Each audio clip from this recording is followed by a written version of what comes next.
What's up, everybody? Welcome back to another episode of the Red Glare Podcast. I am your host, Alec Miller. You can find me on Twitter at AlecMiller0423. And I'm joined, as always, by my main man, Paul Trinidad. P.O. Trinidad, what's up, man? Hey, what's happening, man? What's happening, everybody out there? Thanks for joining us this week. We got a lot to break down. Going to talk about, the draft lottery. Going to talk some Rockets. Obviously, some NBA playoffs. So we're going to get into that. A little rant on Paul George a bit. Maybe if we have some time, we'll talk about some Astros among some other things. But let's bring it back from the top. Let's get these Rockets on our mind. What do you think, Alec, about the NBA draft lottery? Rockets walked away with the number 2 pick, which was not perfect, but it is what it is. So what's kind of your initial thoughts on that? So my initial thoughts is the draft lottery sucks. I hate it so much, and I don't understand why we have this archaic system to figure out who gets the number 1 pick. Especially because it was made to stop and to kind of discourage teams from tanking, right? I don't think which they still do. Yeah, and they do, but who was the last team to do that? I think the most recent team was probably the Magic that just said, but they didn't even really tank. They just kind of said, we're just gonna, trade everyone at the trade deadline and got rid of everyone they got rid of. I feel like the Thunder tanked. The Thunder were probably the most obvious tank of the second half. But the most I guess famous one is the Philadelphia 76ers, all that trust the process BS that kind of got everyone's eye on it. Because I never really even considered the thought of tanking. I never thought of that as a concept. But when Philly just started outrightly talking about it, that kind of, I guess, I don't know, just it makes more sense why the draft lottery is a thing, but I just don't think it should be. Right.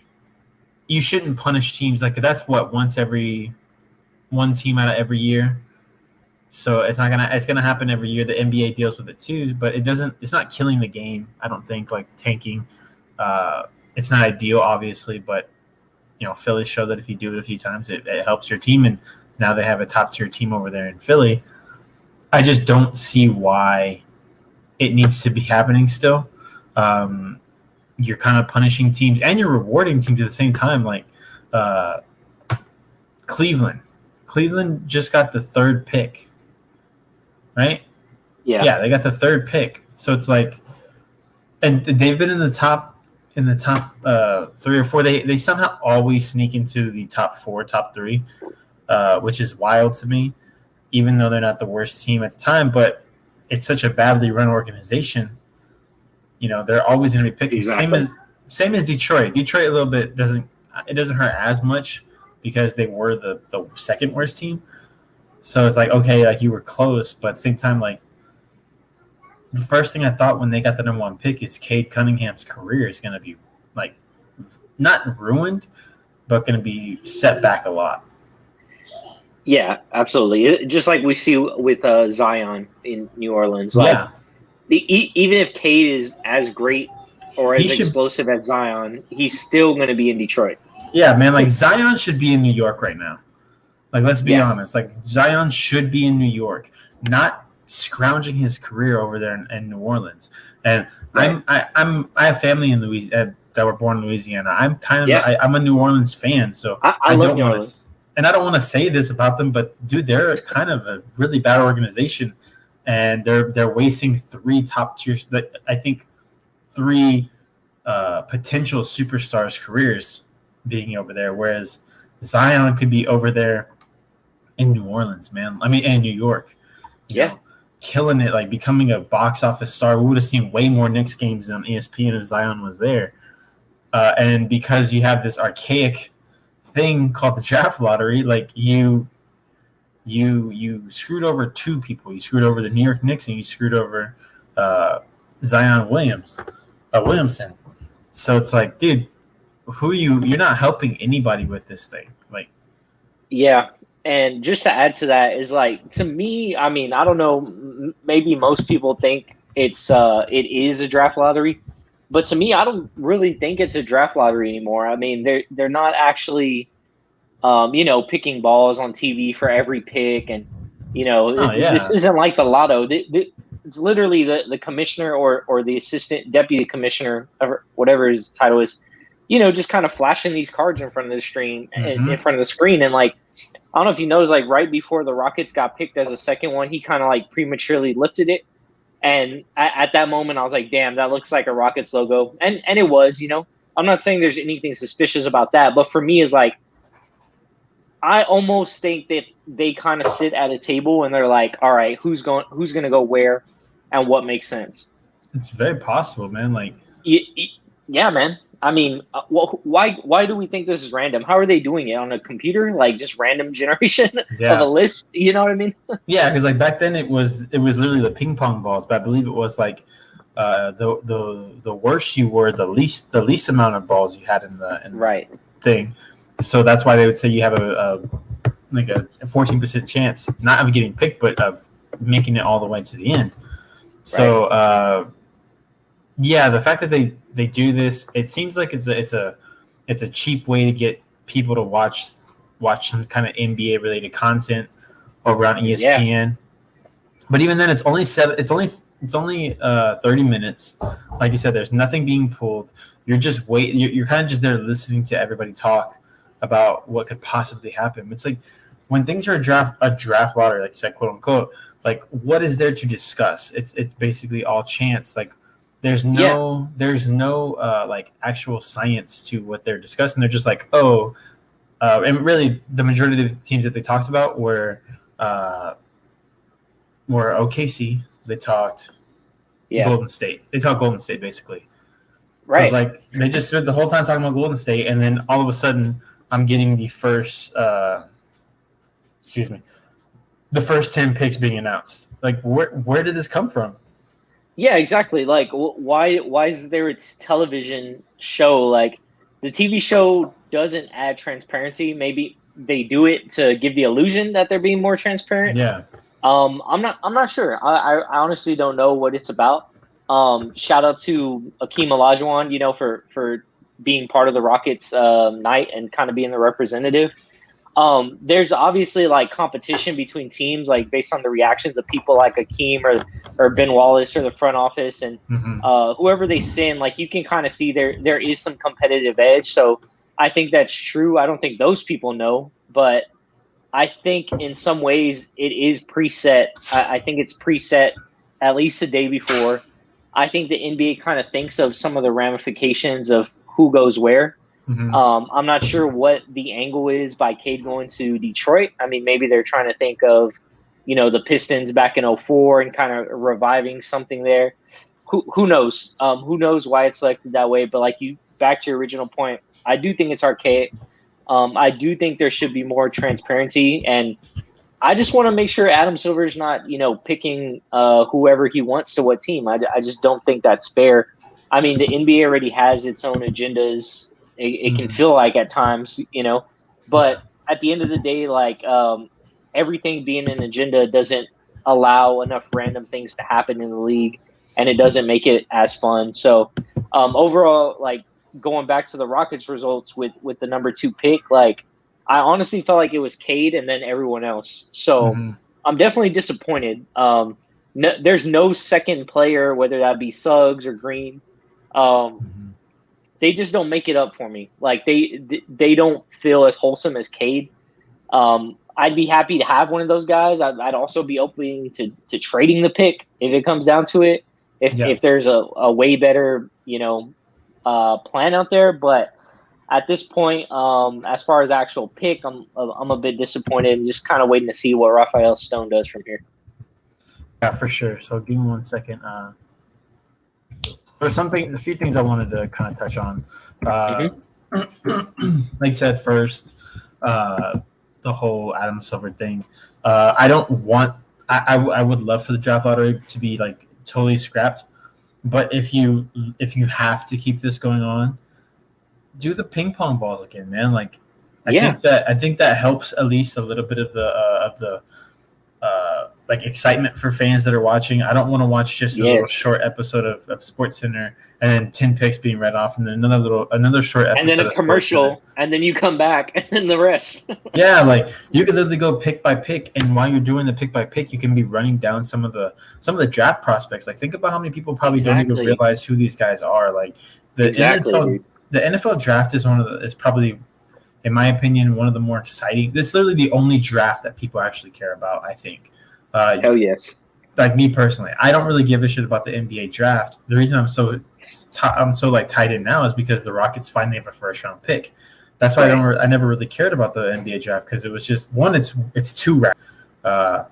So I don't. There's not like this big huge event like kind of leading up to it. It's just kind of a night that happens, and then you go about your day. Not to mention a lot of the number one picks that kind of are kind of like not being stars and not living up to the potential. So that's happening a lot lately. DeAndre Ayton is just barely starting to tap into his number one potential. So that's another thing. But we also don't know who these guys are. Like the NFL think about how long the NFL has been like mentioning Trevor Lawrence's name and people knowing who he is. And there's this huge like lead up to the NFL draft. So people are invested in these players. They have a lot of the players like on TV and stuff and doing interviews and media. That's great. Yeah, but the NBA, they probably do it for two guys, maybe not a lot. But this show could have been a perfect way to get more fans' eyes on who these players are and getting ready for. Oh man, I can't wait to see that NBA draft. Especially like now, people should be even more excited about the NBA draft because of all the future stars that are playing in the playoffs right now. Yeah. Like you got to see Luka, who was a very high pick, the number 3 overall. You're watching Trae Young, number 5 overall. DeAndre Ayton, number 1 overall the year that he was drafted. Like 2018 just had one of the most talented drafts, and no one's talking about this upcoming draft because no one cares about the draft picks, man. Like you got to get people to care about these guys in order to get eyes on your product. So that's something they should consider. No, you're right. I mean, what's stopping them from putting like flashbacks of when all these guys were drafted compared to where they are now? Yeah, like you just mentioned Trae Young, in the playoffs, Joel Embiid in the playoffs, right? Like the list goes on. It'd be a perfect opportunity to show like why the draft lottery is important. Yeah, man. What do you think about? I mean, is there any player you're leaning towards the Rockets? Like you have a preference for? And then the second part is like, what do you think of the rumors about Mobley jumping up to number 2? Do you think that's a good fit? So I think all three of these guys would be, like you said earlier, it'd be exciting, it'd be different. But in my opinion, with the roster that we have at the moment, I would like a ball handler, especially because we want to kind of get away from the John Wall. Like we kind of want someone that's going to have the ball in his hands and create shots for other people, create shots for himself. So that's why I'll probably lean more towards Green and Suggs. So I haven't seen enough of Green to be able to say, but I've just heard like really great things about him that probably in any other draft he'd be a number 1 pick. I think last year he was kind of high, but he ended up instead of going to college, he went to the G League. So you didn't get to see him as much. So I don't know enough about Jalen Green, but I just think that Moody is he's too skinny for a center to me. Like, I know DeAndre Ayton is kind of skinnier, but Evan Moody like makes DeAndre Ayton look jacked. Yeah, he kind of he reminds me of like a player that came through Texas, and that's Mo Bamba. So Mo Bamba was like he was tall as hell, but he was never like had the bulk on him.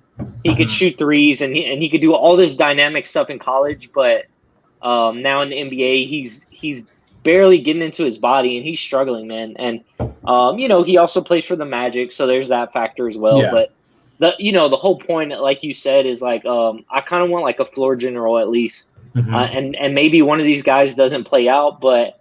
I mean, on one hand, you have a guy who went to the G League who played against pros and was putting up buckets against pros.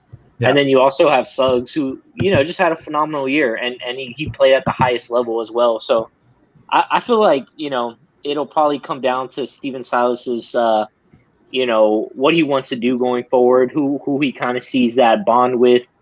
But yeah, those two guys are definitely my preference, as you stated, rather than another big guy. Because come on, man, do we see him being better than C Wood in the first 4 years? I don't think so. Me neither, man. So yeah, Wood. That's why I wanted Cade so bad, is because he is a floor general. He demands the ball in his hands. I mean, there's always hope that Detroit messes it up. I actually want to go to the tweet now that I liked yesterday. Obviously, everyone said, and I think there was even a report that said the Detroit Pistons are open to trading the pick. But if they don't, it'll be like Cade will probably be the guy. So if they want to give away, we have so many draft picks in the upcoming future. Like, if you're willing to give one away to get that first pick, Cade, why not, man? If the Rockets, if that's their guy, you know what I'm saying? If that's their guy, and Detroit says they're willing to trade, I would call them and just say, like, hey, we have an abundance of draft picks. Where are you looking? Like, what is your kind of asking price for it? I mean, like, you would assume it's this first, maybe a second first that we have in the first round, and one for next year, or a whole different amount of combinations. So something, if they think Cade Cunningham is the guy, but if they don't think that, then I don't want them to waste the pick if they don't think that he is the guy. Yeah. So Mike, if they do end up picking, Mike Schneider had an interesting tweet. He had these are recent Pistons draft disasters. Ooh. So in 2011, they chose Brandon Knight at number 8 over Kimba at number 9, who went number 9 overall. Right. We all know how that played out. Yeah, exactly. Let me see. Sorry. They have in 2013, they took Kentavious Caldwell-Pope at number 8 over CJ McCollum at number 10. Like, that's a big miss. that Kimba and CJ would have been nice together, actually. Exactly. 2015, they chose Stanley Johnson at number 8 over Justice Winslow at number 10, Miles Turner at number 11, and Devin Booker at number 13. Like, you missed on 3 guys in that draft. That's not a good look for sure.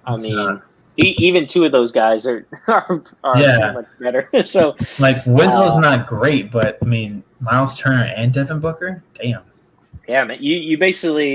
That's basically like a generational offensive player and an elite defensive player. In Miles Turner. So over, like, I mean, at least Brandon Knight, became a bench guy. He became a role guy. Caldwell Pope obviously became a role guy, but I don't know who the hell Stanley Johnson is. Yeah, man. I mean, you're telling me that team could have had Kimba, CJ, and let's Booker. Just say Miles Turner instead of Booker. Like, even that would have been way more deadly than what they ended up with. Absolutely.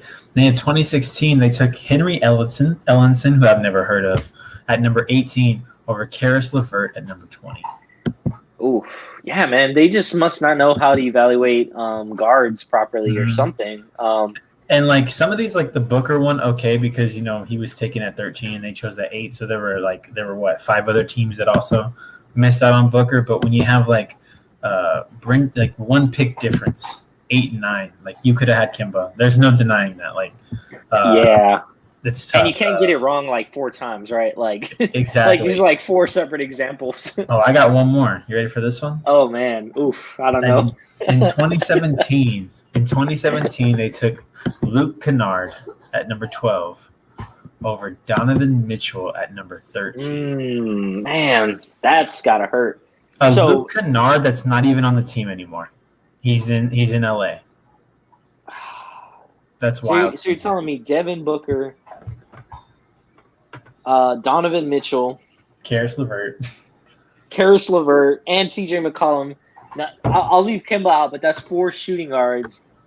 Super talented shooting guards that you were unable to evaluate, and you pick pretty much people that are not on your team or out of the NBA probably already. So here's the hope that if they don't trade the pick, that they somehow whiff. They take Jalen Suggs with the number 1 pick, and and Cade is open to us. Doubtful, because I think so many people have been like Cade Cunningham. I don't think is a secret to anybody that follows basketball. So I kind of hope so, but it's probably not. It's probably not. It's probably not likely, but you never know. You can hope. Yeah, I mean, it's a good point. Also, if you're the Rockets, I mean, you have plenty. Like, it's kind of like, why not? You know what I mean? There's not any player you're exactly married to. You know, maybe C Wood if you want to make an argument, but still, at the same time, not really. The point I'm making is you have plenty of picks. You have plenty of players on your roster that you can easily move around. You don't have to be tied to any one guy.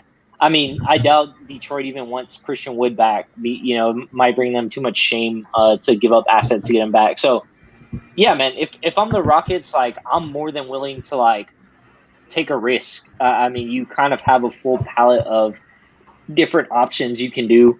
I mean, Rafael Stone is like, we haven't seen him draft yet, so that's another thing that I'm eager to see, is how he's able to draft, because so far the trades have been kind of underwhelming, if I'm being honest. Like, I didn't think, I mean, you know, it's always good to get picks, but we also missed out on, like, pretty much bringing any talent back for Westbrook or Harden.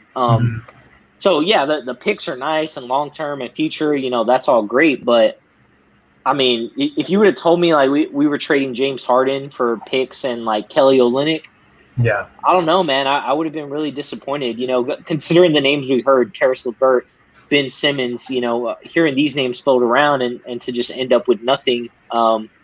So, you know, I'll give it time with this draft, but I feel like Rafael Stone, if he's banking on the draft, then he has to deliver. Like, after this draft, we need to have at least 2 to 3 guys that are solid and playing with us in the next couple of years. Yeah, man, that's the thing about draft picks, right? You know, they can be of high value, but if you don't know what you're doing, the draft picks kind of don't mean anything.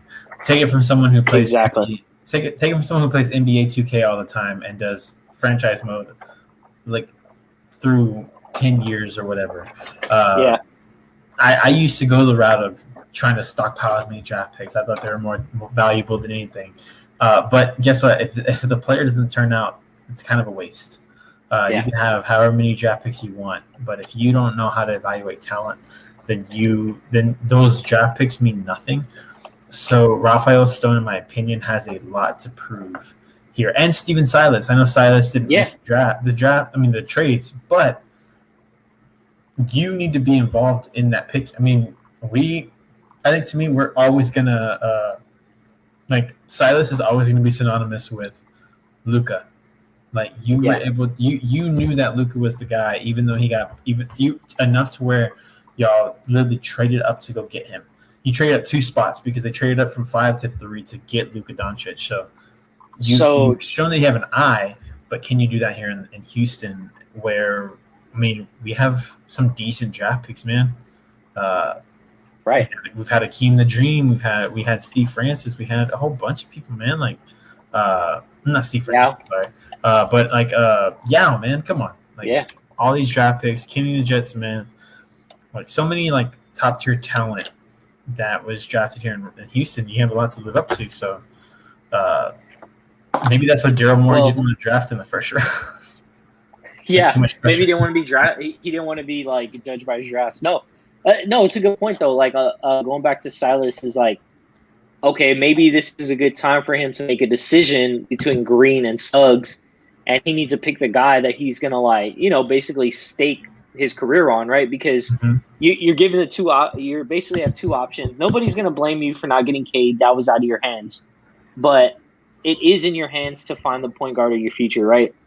So I want to see, like, I'm going to keep that in mind with whoever the Rockets draft, assuming they do draft at 2. I'm going to keep it in mind that this has to be Steven Silas's guy. When he comes out in interviews after that, I want to see him embracing, like, this is the guy I wanted, that type of stuff. If he doesn't, then I think that's some red flags, because, okay, then Rafael Stone is calling the shots and maybe not giving him the players he wants, etc., which is a whole nother topic, but that's what I'm going to be looking out for. And you're absolutely right. Like, in my opinion, the GM's job is to ask the coach what he needs and do his best to get the coach what he needs. They take care of other things on the side, but when it comes to players and getting personnel over here, like his job should be to kind of cater to the coach here, putting the coach in the right position to succeed. And we've seen so many bad GMs not do that. Daryl Morey is one of those guys that didn't do that. Daryl Morey, he would talk to D'Antoni, talk to Kevin McHale. Like, think about all the rotation of players that were in and out here, but we were always top in the playoffs. We were always competing through everything. Even when Kevin McHale was here and he was working with Harden, we were still in the playoffs. We were maybe 7, 8, or 6, but we were still in the playoffs. So exactly, Daryl Morey has shown that he could do that. It's time for Rafael Stone to basically tell Stephen Silas, we're on the same team here. Tell me what you need. I'll do what I can to get it. If you tell me you need Cade, let me make some calls and see what I can do. If I can't get it, what's your next option?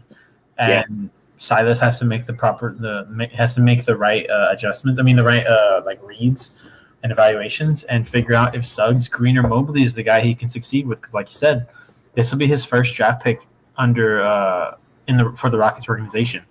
You do not want to whiff on it. And to that point, like, maybe it kind of, the more that you say that, it kind of makes me think like he has to take a guard, right? Like he everyone, like you said, knows him for his relationship with Luka and how he developed Luka. So now that you're the number 2 pick, you have the chance to get 2 decent guards. I kind of don't want to see him go in the direction of like, oh, let me take a big man. Mm-hmm. You know what I'm saying? Like, no, like I kind of want to see him embrace why we hired him, embrace what everyone knows him for, kind of build that relationship with a point guard rather than a big guy. Mm-hmm. Unless there's something we don't see that meets the eye. But yeah, like, I think he should own up to it, right? Embrace that pick your guy. But yeah, I digress. Well, I think, and that's an interesting thing you bring up is like, taking a guard over a center. We're kind of been shown through the NBA that if you can have a once in a generation generational talent at center, like an Embiid, like a Cat, DeAndre Ayton now, but it kind of depends. Your success kind of depends on having a top tier guard as well. Right. Even like a Dwight Howard. Like Dwight Howard didn't have even though he got to a finals in Orlando, after that he didn't have top tier talent at the guard position until he got James Harden, and we got pretty close, but not close enough. And then he goes to LA, wins with the Lakers. Embiid, he's struggling because he doesn't have a legit guard. I love Ben Simmons, but he's got a legit guard. Joker is succeeding because he has Jamal Murray, but he's not going to get a championship unless Jamal Murray can, 1, come back healthy, and 2, hit that next level. He's got to still hit that next level. So, being a top and Cat has never had a top tier guard, has never had an all-star guard. And that's why they're always at the bottom picking in the draft, because they just can't. Exactly, man. Because when everyone knows that a center is your go-to guy, all you got to do in reality is get and at the end of games is get up 3 points. Because what's that center going to do? Obviously, Embiid can hit threes, but he's not going. You can't put the ball in his hands and tell him get me a 3. Right, to win the game. Exactly, you got to pass it into him. So at certain points, they become kind of a little less impactful when it comes to the end of games. Even back to the New Orleans example, and it's not his fault, it's kind of coaching, but still, the point is the bridge isn't there. Is like Zion, like he was with Lonzo, and I think Lonzo has the potential, but nobody's developed him, right? And even before that, you had AD. AD was playing by himself, and part of the reason he left New Orleans because he couldn't get any help. They had Drew Holiday, but again, that's more organization issue. But yeah, you're 100% spot on. Like there has to be some sort of relationship for them to thrive, the big guys. Yeah, and like unless you're expecting to be picking this late again next year, why go for Evan Moody at number 2? Is my thing. We don't have the guard yet. Like I like KPJ, but he hasn't shown he can put a team on his back. He hasn't shown that he can at least consistently either. Exactly. Like he's not going to be a leader. I think at the moment he can develop into a leader. But when it comes to leaders, my first thing is going to go to Jalen Suggs, man. I mean, he pushed that Gonzaga team. That three. I mean, who's ever going to forget that three that he hit against? Who was it? In the Final Four. I'm like blanking on who they played. Seems like so long ago. I know, dude. Right? Hold on, let's see that because it was the Cinderella team, right? Was it? Hold on, Gonzaga Final Four. Sorry, I don't know why I'm like completely blanking on who it was. No, it's okay. Let's get this right though. History. Let me see. 2021. UCLA. That's right. Against UCLA in the Final Four. Dude, and UCLA was fucking good team, man. They were rolling, dude. And we talked, and we're gonna get to this later about momentum. But basketball being a momentum game. They were at the right place at the right time, and got hot in the right place at the right time. And we're rolling, and everyone thought that game against Gonzaga was going to be an absolute blowout, and they competed till the end, even through the overtime. And that shot, man, I think I even said it. I might have said it to you on the next when we had the next podcast. Is like that's not a shot that you are upset about. That's not a shot you go home and say like we did like. Or I messed up this, I messed up that. Like, no, it was just that man's day. Like, that's a shot that you say, man, good shot, and you just, you go into your locker room and give props. There's nothing wrong with that loss. And exactly. And that man, Jalen Suggs, is the man that hit that shot. I know some people think that he's a phony, but I mean, you can say, the amount of talent you have around you can impact how you play. So what happens if he's put on a bad team and he can't lift them up? We don't know if he can yet, but at least from what I've seen, Jalen Suggs can be a leader. Yeah. But can your talent be up to that level? And at least I don't want to be the Warriors of this draft, where we draft somebody like Evan Moody, and then Jalen Suggs wins Rookie of the Year, right? Right. No, you're absolutely right. I mean, plus, like, for me, I feel, adding to that is like, okay, you have C. Wood, who's a borderline all-star. Mm-hmm. So you have to kind of take that risk. And maybe he'll become an all-star with the right guard. We don't know yet. Yeah, I think he will. But I think you have to take that risk, right? Like, I don't think you can go big man and just be like, you know what, we're stacked on the defensive end with big man, and because who's going to get them the ball? John Wall? I mean, even if he stays here, he doesn't want to be here long term. And then you have to settle for a lesser guard.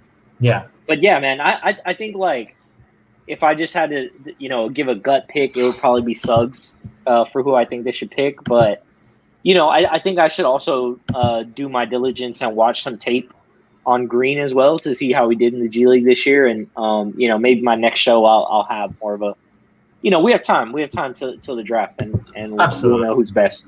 Absolutely. So, I mean, before we get into the NBA playoffs, let's go ahead and look at the most recent mock draft that I could find. It was made 6 hours ago from CBS.com. Cool. And just going through it real quick, just to kind of spout out some names and get people thinking about different players they should keep their eyes on.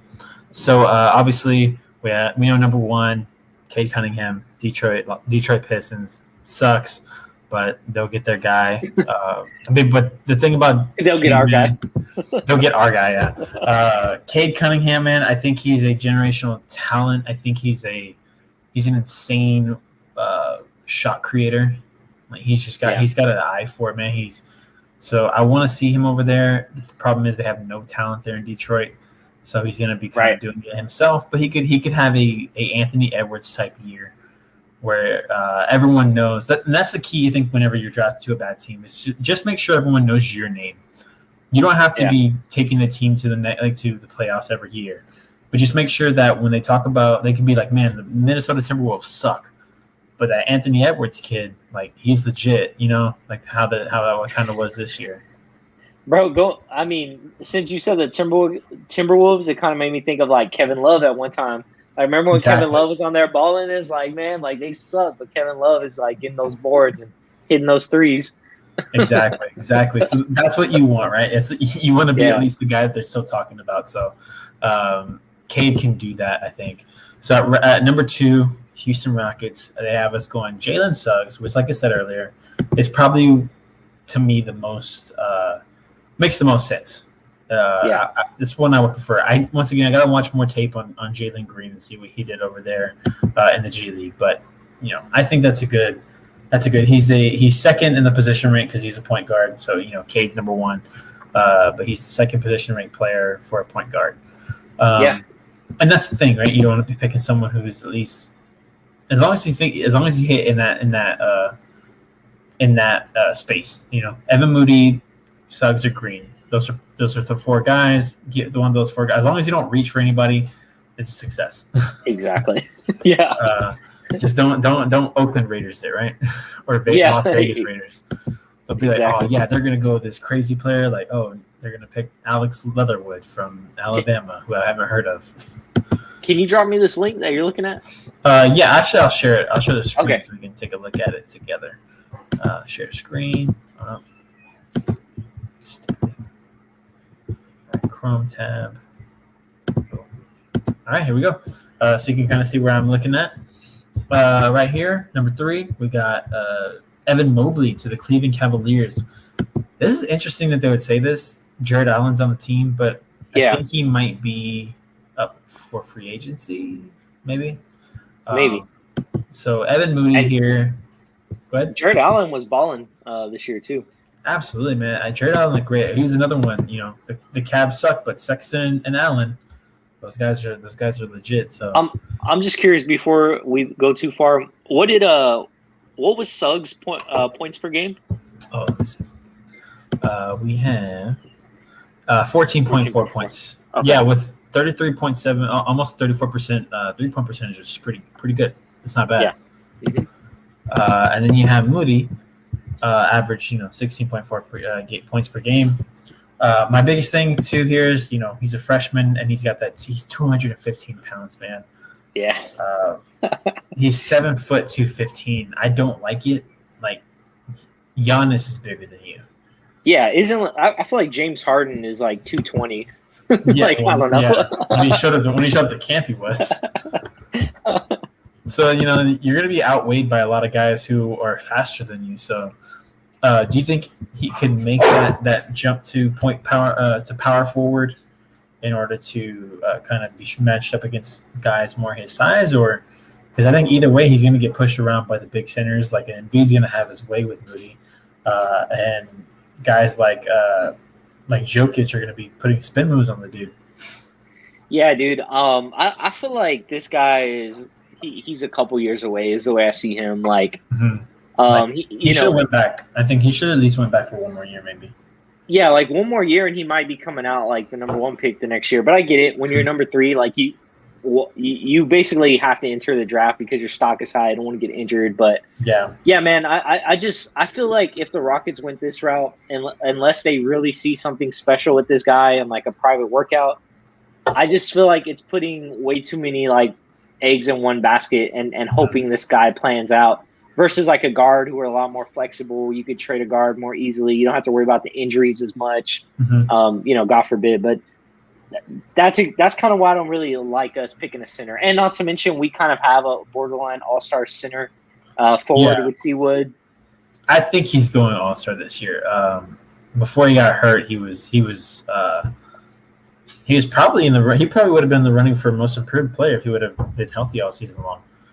I legit think that he would have, if Julius Randle could get it, Christian Wood at the pace he was going, I think would have definitely been a most improved player of the year, and then possibly he would have at least been one of the reserves for the All-Star game. We're like, if someone gets hurt, I'm gonna jump in, So I think next year he'll be there. All right, next up, Jalen Green to the Toronto Raptors. Toronto Raptors are a hell of a team to be picking this early. Yeah, man. It's also, they just re-signed Fred VanVleet last offseason to a pretty lucrative long-term deal. So I guess the whole logic with the Raptors is like VanVleet might become the point guard Jalen Green might become the shooting guard, and Lowry is going to walk away. Yeah, that's probably what they're thinking. Yeah, that probably makes sense. When I think of Fred VanVleet, I always think of him as a point guard, anyways. Yeah. Going back to that finals against the Warriors. So, I think that's probably his more natural position.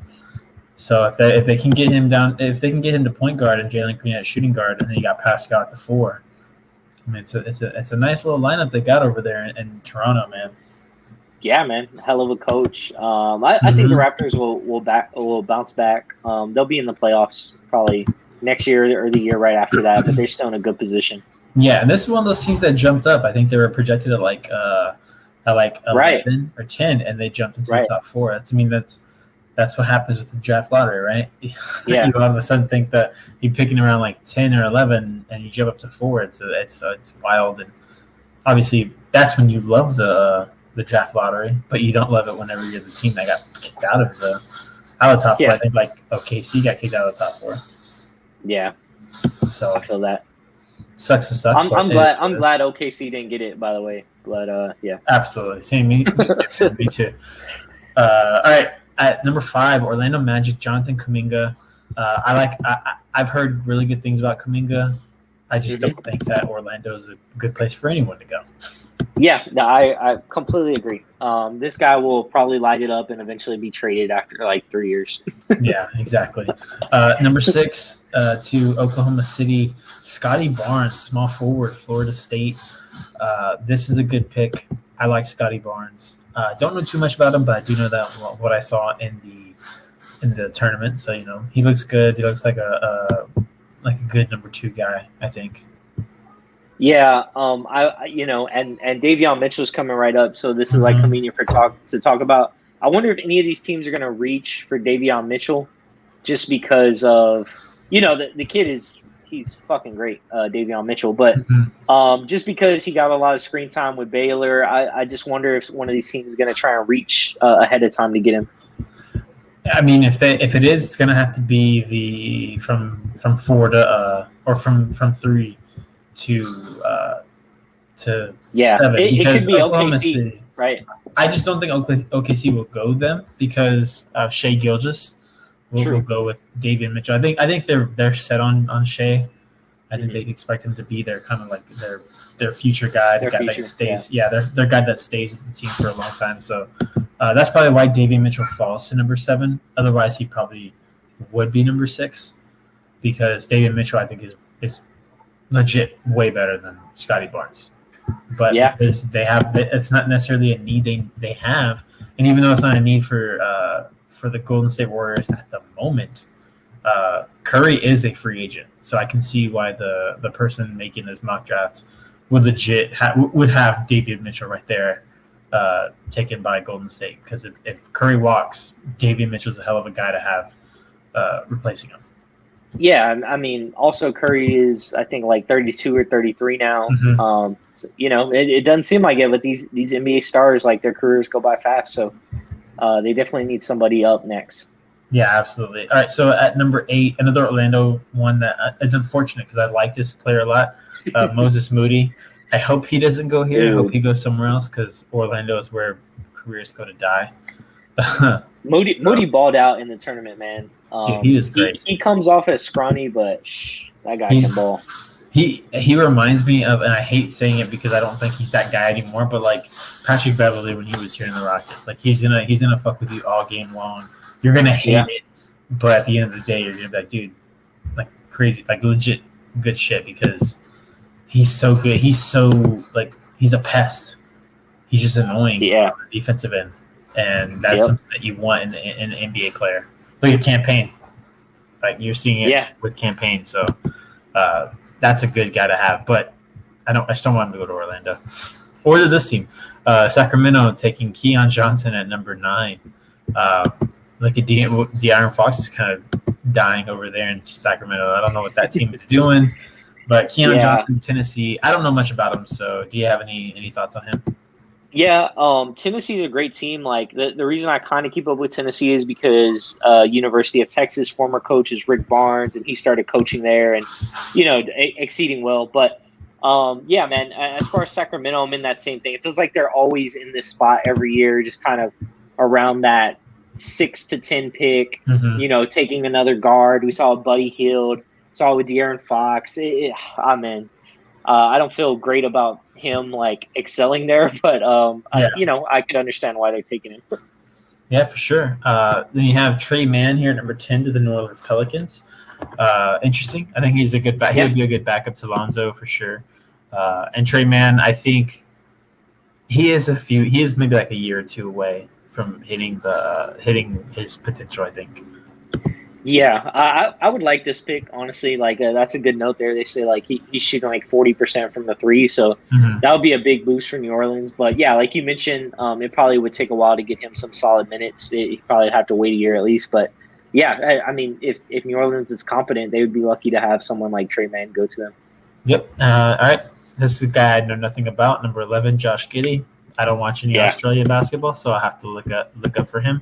But, Same. I mean, a small forward going over there to if he's as good as people think he is, going to New Orleans, and all of a sudden you got a lineup that has LaMelo, this guy, Miles Bridges, and was it Zeller? Zeller's still over there, so PJ Washington. I'm sorry, I'm completely forgetting about PJ Washington. So it's a nice little lineup they got over there in New Orleans if they could. I mean, in Charlotte if they can, put it together.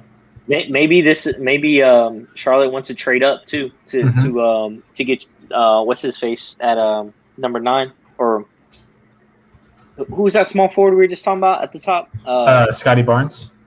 Yeah, Scotty Barnes. Like maybe they want to trade up to like make a move like that. OKC would love another draft pick. So yeah, it's possible.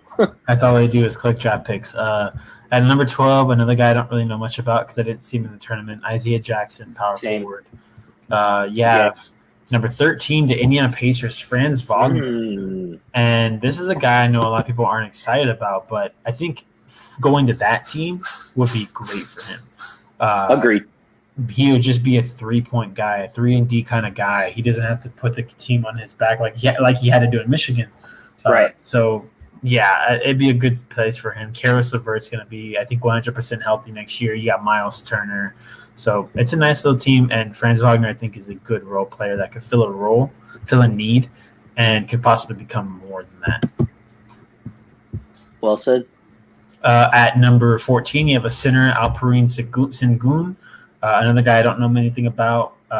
If they go center, it means that they don't believe in James Wiseman, and he'll probably be gone. He probably won't have his option picked up or whatever. So kind of sucks. I want the best for Wiseman, but if you don't compete on that team, especially because they're in the playoffs every year, like you're gonna be stuck, man. 15, James Bouknight, another guy I didn't watch any UConn basketball, so I don't know much about him. But a shooting guard, someone to back up Bradley Beal most likely if he's not gone. Here's your man, bro. Kai Jones. You got Kai Jones at number 16 to the Oklahoma City Thunder. I like that if they can. If it's Billy Donovan, right? No, wait. Didn't Billy Donovan walk away or something like that? I just see Oklahoma City's coach because come down to coach, man. You have to be willing to work with talent of Kai Jones because he can be if you know how to use him, he can be a special talent. Exactly, bro. And he's way better than what his stat line leads you to believe. There's 8 points per game. This guy can score and play defense, which is more important. All right, so they have Mark Daigneault as their coach. That's who they hired this year. Well, I mean, it's hard to say, dude, but I guess you can roll the dice. Kai Jones could be somebody who really plays out.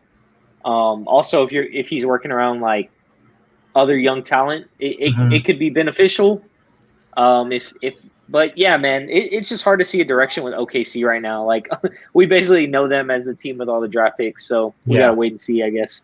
Yeah, at number 17 of Chris Duarte at shooting guard from Oregon at the shooting guard. I'm sorry. That's a guy you could put next to Ja, man. That's a young up and coming team, and having a good talent at shooting guard would be a big help. Number 18, this is an interesting one. Zaire Williams, man. This guy is I've seen him in all spectrums of the NBA draft, like mock drafts. Yeah. I've seen him top 15. I've seen him bottom 10. Like it's crazy how different some of the draft picks for this guy are. So Zaire Williams, shooting guard, Stanford. I believe Stanford didn't play this year, so he is missing a year. That does kind of scare me a little bit. I guess what OKC is also thinking is like they can roll the dice on as many of these prospects with potential upside as possible because they have a shit ton of picks. So I guess the logic would be, hey, let's take the guys with the most potential. Even if half of them crap out, maybe you'll find a couple special ones. So maybe that's their logic. Yeah, that's a good point that you made right there. Number 19, Jalen Johnson to the New York Knicks. Yeah, cool. I don't know much about him. I didn't watch it. Yeah. There was no Duke basketball. I mean, Duke and Kentucky this year were just kind of absent, man. They had rough years. Yeah, so then you have 15, LSU, Cameron Thomas, shooting guard. Look at that three-point. I mean, you got to look at the three-point percentage, right? And the points per game. Damn, freshman. Whew. Yeah, man. And LSU was really fun to watch, so he'd be a good pick for sure. There you go, New York Knicks, Greg Brown, Texas. That might mean maybe Julius Randle's on the outs. Well, I think Greg Brown can also play small forward a bit. He did play that a lot in Texas, so he's a really good 3-and-D type of guy. He's another one of these guys, he just needs to be well coached, man. Thibodeau would probably do wonders with him, to be honest. All right. Number 22, the LA Lakers, Chris Kispert from Gonzaga. I mean, you don't really have to look any further but that three-point percentage, right? 44%, man. On a team that really needed some three-point shooting in the postseason, that'd be a nice little get for the Lakers. Number 23, the Houston Rockets, Sharif Cooper, Auburn, point guard. Yeah, I mean, it'd be kind of weird to take, another point guard, I guess, in my opinion. Right. But I agree. He can maybe be a stretch, I don't know, but I don't want too many point guards. Yeah, I'm with you. I mean, if we're trying to draft our generational point guard, I don't really see a need to take another one in the same round. Maybe in the second round, I'd be more comfortable taking a point guard just have a backup. But I mean, I'd kind of hope they'd go another direction. Shout out to this guy though. He obviously could put up points. His 3-point percentage doesn't look that great, but he could 20 points per game. It's not bad. 20 points per game. You see the 8 assists per game. That's pretty good. Yeah. So, I see it. I understand. Then number 24, Jeremiah Robinson Earl, Villanova. Power makes more forward. Sense. Makes a lot more sense. I think, especially if you want maybe possibly to have Christian Wood move to the 5 and this guy play in the 4. I'm perfectly okay with it. And there's a lot of talent really because I don't see us taking a small forward because I think they legit believe in Jayshawn Tate. Same with why am I blanking out? Nwaba. I think they like Nwaba a lot. So and they're cheap. And KPJ as well. So a power forward makes complete sense here. Yeah. 25, Ayo Dosunmu. Don't know much about him. These next guys are kind of not me. I don't know much about them. I have to look into them. But you have Jaden Springer, 26 to Denver. Usman Garaba, 27 to Brooklyn Nets, power forward. Then you have Trey Murphy to the Philadelphia 76ers, a shooting guard. You have Miles McBride, point guard from West Virginia to the Phoenix Suns. And then you have Josh Christopher at shooting guard from Arizona State going to the Utah Jazz. I'm excited for the draft. Same. We're going to be constantly arguing back and forth, especially if next week I watch some Jalen Green stuff and I'm just completely blown away. But plenty of time to talk about the NBA draft. Is there anything you want to touch on before we head to the NBA playoffs? Well, I just want to go back, to sprinkle some optimism. At least we have option here, right? We have Suggs and Green. There's so many years when the clear number 2 would be a 5, and then kind of just disrupts everything for you. So I just want to sprinkle that. It's good that we have options, even though the second tier players are clearly second tier. Hey, man, at least we have choices. Yeah, and I think also considering where the draft lottery could have put us, picking top 4, picking number 2 is a blessing. I can be upset about it as much as I want. It's more just being upset about Cade. But Agreed. if, all the other guys, I'd be completely happy with drafting. It would be exciting. So before we get to the playoffs, I'm going to go ahead and take a quick break. If you want to go ahead and start touching on the I'll do the Paul George rant. No, before you do that, because I want to be here for that. Talk about the Jazz and the Clippers series and how that ended. Okay. Yeah, I mean, Jazz Clippers, well, I mean, disappointment for the Jazz, I guess kind of overachievement for the Clippers. I don't think we expected the Clippers to win 2 games in a row after Kawhi went out. Obviously, that brings up a lot of questions, like who's responsible for the success. Paul George played very well, excellent actually for Kawhi being out. Also, Ty Lue seemed to step up to the plate. He made plenty of adjustments, which is kind of refreshing, man, because Ty Lue basically got a lot of flack that LeBron was really the coach on that team, and maybe he was, but I think it just shows that Ty Lue is more than capable of leading a team in the playoffs now. He's at least reached that point of maturity as a coach, and he's aware that adjustments need to be made in order to win and succeed in a playoff series. I want to give props to the Clippers for that series specifically. I think they did well. I think they finally played to the level that they should have been. Maybe Kawhi put some urgency underneath them. All right, sorry, man. Yeah, no problem. Yeah, so I just kind of recap. Gave Ty Lue some props. Gave Paul George some props for the last 2 games only, but my main point was also just I think the Clippers. We all kind of expect and know the Clippers are capable of playing to that level that they were playing against the Jazz in a night in and night out basis, and they just haven't been able to do that in the last couple of years. So, hopefully Ty Lue can become more established with them. Maybe he's finally what's going to flip them over. We can talk about Doc Rivers soon.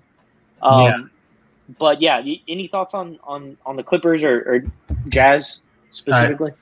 So, I mean, I went over my thoughts with you on the Jazz the night that they lost. Donovan Mitchell has absolutely nothing to be ashamed of.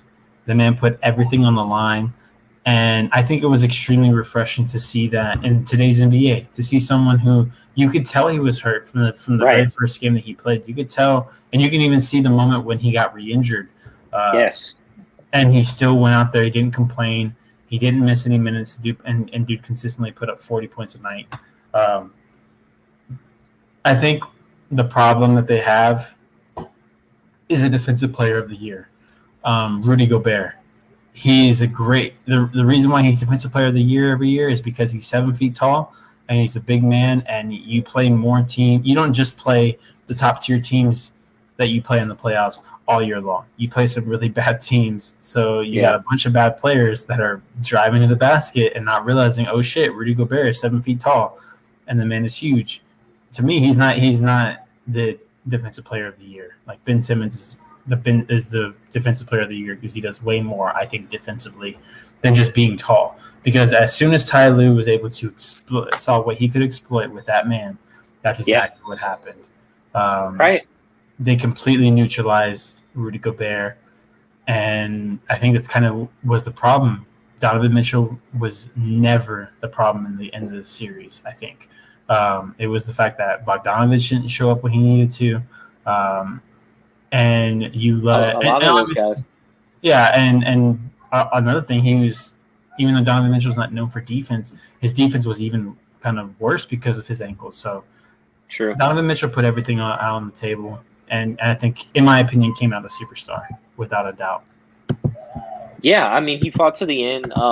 Also with the Jazz is like a big piece of this to me is like Mike Conley. Mm-hmm. Like we remember when the Jazz traded for Conley and he signed there. Most of us were like, "Holy shit, the Jazz have a complete team now! Like they're going to be deadly." Mm-hmm. And that hasn't exactly played out. Like Conley's still a great player, but it's not the Conley that we knew, from the Grizzlies, right? We haven't seen that since he really got there. So, I don't like to knock a player on injuries, but what I'm trying to say is that the impact wasn't there. Mm-hmm. And I don't think it's going to be there in the future. So, maybe going forward, like the Jazz need to think about how they can shake things up, either at point guard or power forward as well. But more so point guard for me, because they really needed a guard with Mitchell. Mitchell was injured and still bringing the ball up the court. You know what I'm saying? Like rolling off the screens, and it was painful to watch, to be honest, man. So hopefully they can get him some help. Absolutely. I also think he just needs time to heal that ankle. With players and injuries, I don't like dock from teams that have injuries. I don't take away from teams that have injuries. If a team has an injury, like if a team is supposed to be as good, like Jazz, they're supposed to be as good, and Conley got hurt, it's not your fault. Just do what you can next year.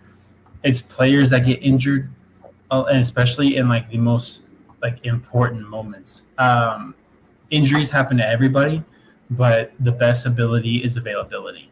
And if you can't be available for your team when they need you, that hurts the team, and that to me is also on your head, because it's just like with what's his name with AD. Like, we know AD is injured, but we expect him to take the steps every year, because he's a superstar, to make sure his body is in perfect shape for the season. And when you don't do that consistently, that's a problem. Especially when it gets to the playoffs. Like, you have to be able to do what Giannis did against the Nets, or even what KD did against the Bucks. Like, you have to be able to do that and still keep pushing. Like, everybody's hurt in the playoffs. You have to step up and fight and play through the pain. And that's, in my opinion, what Conley, unfortunately, obviously it's probably a bigger thing, but I think we also say with a Kawhi or AD, what they didn't do, they didn't push through injuries. But guess who did push through an injury? Donovan Mitchell. He didn't pull it out, but he did, I think, what a lot of players don't do nowadays. And that's why I wanted to talk about him. But with the Clippers, it's 100% Ty Lue, man. He's not, and it's funny because like last year when the Rockets were looking for a coach, I was one of the few in my friend group, not in like out there, but in my friend group that was like, obviously the coach I wanted was Monty Williams, but he wasn't available. So I'm like, I want Ty Lue. I think Ty Lue, there's a reason that LeBron wanted him over there. I know that maybe he was the majority. At the time, we thought he was the majority. The reason that they won those championships was LeBron, but in the Ty Lue just kind of went along for the ride. But I don't believe that you can be, because the next year, I mean, they did okay, but he's still a good coach, and now we're seeing that with the Clippers. 2 series in a row, they've been down 0-2 and came back to win the series. Against the Jazz, they won it in 6. So even last night, man, like he never looks like he is intimidated. He never looks like he's in trouble. Like, he's always constantly focused on the game, constantly focused on this team. You have to be a great leader in the locker room to be able to pull Paul George out of that hole that he was in and pull the game. The couple games that he's pulled out of Paul George since Kawhi went down. Like, everyone thought, including myself, when Kawhi went down, that was it. And Paul George said no.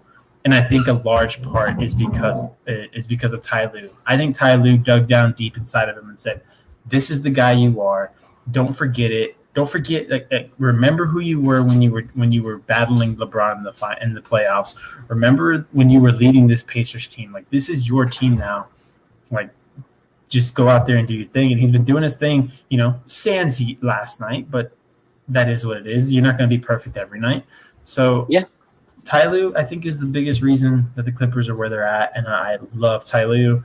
I bet Rockets fans are wishing they wouldn't have been doubting Ty Lue at the time. I'm just saying, this is a show where we predict a lot of things correctly. Yeah, I mean, we do. I think we take pride in it. I think you're spot on, man, about Ty Lue. I think sometimes when we look back on Ty Lue, like, there's that moment of like LeBron asking him, "Did we have a timeout? Why didn't you call a timeout?" But that was that second year after they won. And newsflash, the Cavaliers were not going to win that year, whether Ty Lue had called that timeout or not. They're going to get a gentleman's sweep at best. So, man, super props to Ty Lue.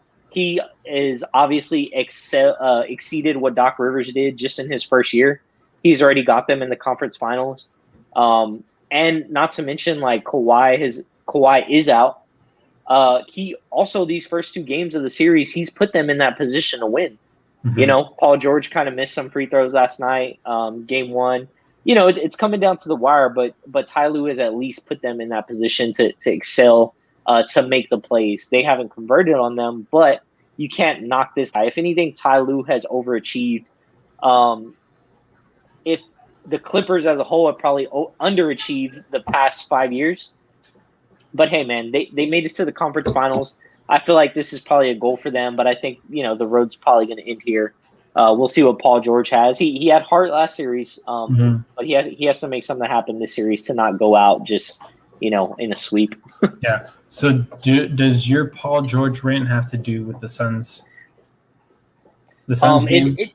Let's go ahead and get into it. So okay. It's basically the end of last series versus this series, and what I really want to get at is Paul George played excellent the last two games. Once Kawhi went out, like you mentioned, something went off in his head, light bulb went off in his head, and he kind of stepped up. He was, you know, I don't want to say he was a leader and everything, but in terms of stats, in terms of scoring, sharing the ball, making plays, he was doing it, man. Sorry, my dog. No, you're good. And then in the first two games, you know, he's kind of come up empty-handed, like towards the end of the game. And what I think the issue is like throughout the year, he doesn't have that same type of mentality that we saw last series. He's lacking the consistency, so that's mixed critical moments. He felt all the urgency on himself in the last series to do it, and it worked out. And the urgency is still on him now, but I don't truly know if he believes that they can beat the Suns, and I think that's why we're seeing these results. So my whole, you know, point on Paul George is, I'm still wondering what's the issue in consistency. Like, is he a better player without Kawhi? Is that part of this puzzle? Is he now going to be more consistent because of Ty Lue coaching, or does the guy just get nervous and under pressure? I'm not sure what it is, but my whole point is I want to see Paul George going out swinging in this series. I want to see him at least, you know, winning one or two games in LA, because yes, you did what most people didn't expect, and you beat the Jazz and you made it to the conference finals, but you can't go out getting swept, because then you're still the same old Clippers in our eyes. So, you know, I want to see him at least win one or two. I want to see him at least score 30 in both of those games. Mm-hmm. And that's my rant on Paul George. Is I still think there's more that can be pulled out of him. So here's my thing about the Clippers.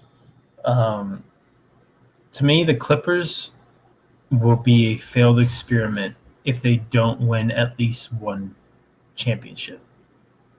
This is a failed experiment. They got rid of a lot of picks to get Paul George. That was the reason for Kawhi coming to LA. There was only a point in the Mavs series where we were talking about what does Kawhi do if they lose in the first round. Obviously, it's not as serious, but if you don't win this series, and especially if you get swept, you're going to have to go to the drawing board and figure out what you're going to do, because you committed to Paul George long term. Reggie Jackson is not – he's Mr. June, quote unquote. He's Mr. June, right? He's playing great, but can you expect that from him every game? Yeah, probably not. Can you get 20 out of him consistently? I mean, if you can, great, but can you? There's no center. Zubac is not a center to me. He's a stretch five, but he's not going to go in there and bang with you. Yeah. That's why I think the Suns have a clear advantage, because there's no one that can match Ayton. Not the physicality. They can't match the physicality. They can't match the athleticism of a DeAndre Ayton, so he's going to just have his way every game. So there's nobody in the middle. Like, you have Kawhi and Paul George, but if they can't win in this playoffs that's riddled with injury, you kind of have the easiest road to the playoffs. I mean, you played Luka by himself, basically. And Chris Paul didn't play these 2 games. Yeah. Sorry, not trying to jump ahead, but no, but you're right. You played a hobbled Donovan Mitchell, and now you're playing a Suns team who's probably going to be the hardest test of the entire playoffs. I think would be the Suns, and then you're playing against either Trae Young or Giannis. You're not playing against the Nets. So, if not now, when is what I'm thinking. Yeah, so that's a good point. And it's not on Ty Lue. Ty Lue's doing everything he can, but Kawhi going down when he does, like, that really sucks, and it just really hurts the team.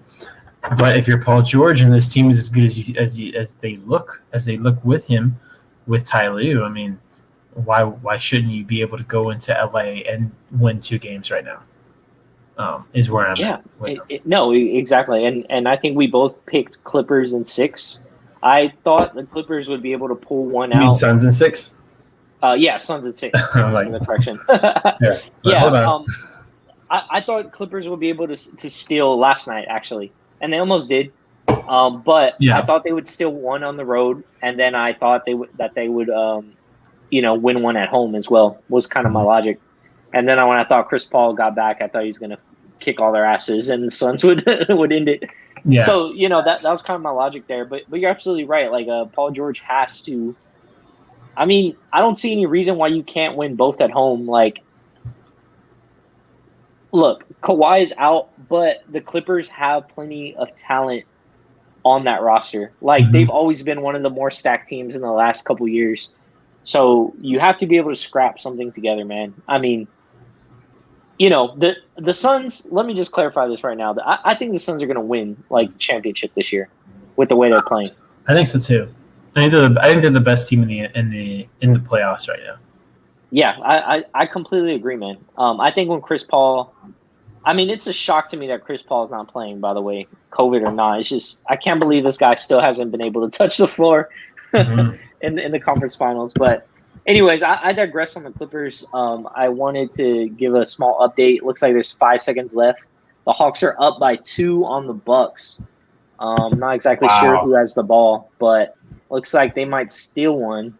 Now it's a 1-point game, but the Hawks are up 114 to 113 with 5.3 seconds left. I'm trying to see if I can get it up.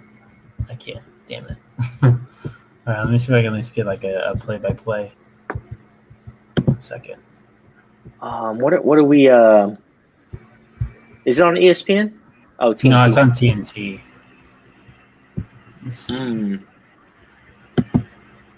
I could try and see if mine works if you want. Because I would love to see how this game ends. Or TNT. I can watch live. Sorry, guys. We just really want to see the end of this game, especially with the way these playoffs have been lately. Yeah, I can share if you want. It's a free preview. Yeah. Okay. Let's go ahead and do that. Why not? All right. So let's go ahead and look at the end of this here. It looks like they're just recapping. Okay. Man, bro, can you see it? Okay. Yeah, I can see it. Trae Young with 46. Shit. Dude, you knew he was going to go off based off of the fact that he didn't go off again in that Game 7, which Kevin Huerter, insane shit, grit shit. Like, they got – I was also tweeting about how the 76ers got beat by this guy. Bro, I honestly thought, like, Drew Holiday might play better defense on him. I thought that was who they were going to match him up. But, maybe man. I put too much stock in that. Maybe Trae's just killing it, man. Maybe he could sense that finals around the corner. Dude, and I know I picked the Bucks in 5. So, yeah, if you don't know our predictions, I think we both said Suns in 6. Suns in 6. And you said Bucks in 7. Okay, I said Bucks in 5. So even though I want the Bucks to win, obviously, but I mean, how do you not? I'm a big like underdog fan. Like I'm cheering for the underdog. Right. To see Ice Trae get to the NBA Finals, and you know how insane you're gonna be feeling if you're the Hawks front office. Like when you get to a Finals before the Dallas Mavericks do with Luka. Bro, exactly, okay. And it's just here we go. Okay, they just filed Trey.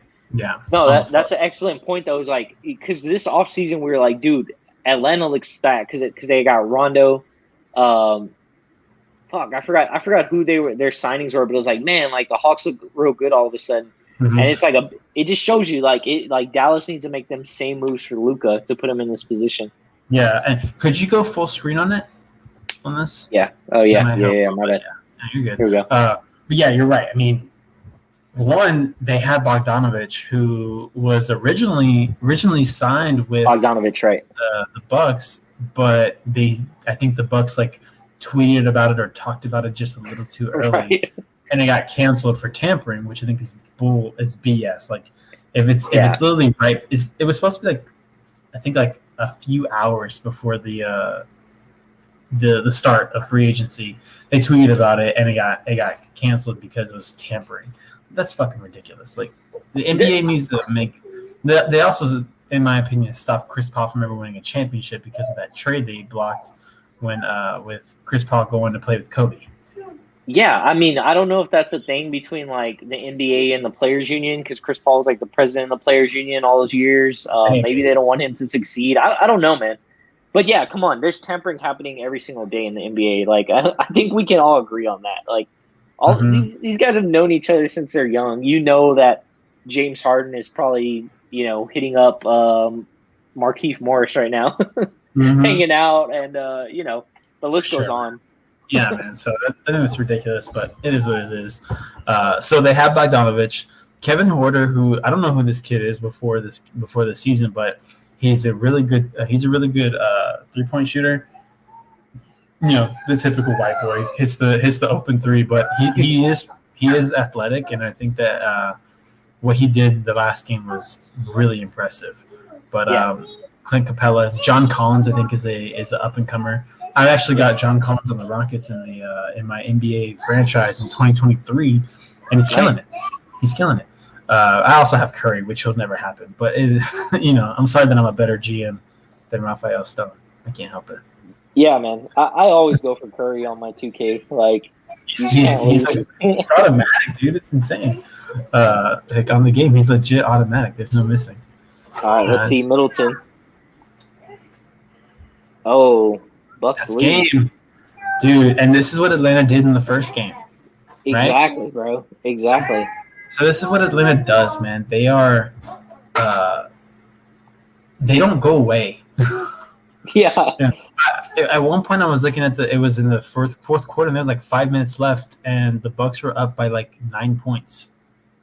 And in the old NBA, that's usually a death sentence. Like that's usually right, sign the death certificate. It's over. Like 13 points is a lot, or whatever. But nowadays, with the shooting and the fact that this man, he loves it, dude. He loves being the villain. And did you see the old like video of him in high school? He did the bow in high school. They were chanting overrated when he was shooting a free throw. He drained the free throw, and at the end, when the buzzer went off, he bowed to the school that he was playing at. Damn. like this kid has always wanted this. And if you can't close him out, like the way Philly beat them was blowing them out. And even then, there were 2 games they were blowing them out for 3 quarters, and then they come back and win the game. So, Milwaukee's gonna do a better job. Yeah, absolutely. I think they might wake up. But like you said, we both picked Bucks. Like I'd be ecstatic if the Hawks made it to the finals. That'd be crazy. And sometimes for these generational talents, they have to have these breakthrough moments. Like we don't always see it until it happens, right? Yeah. So we never know. We could be watching one of these moments with Trey, like breaking through to the next level.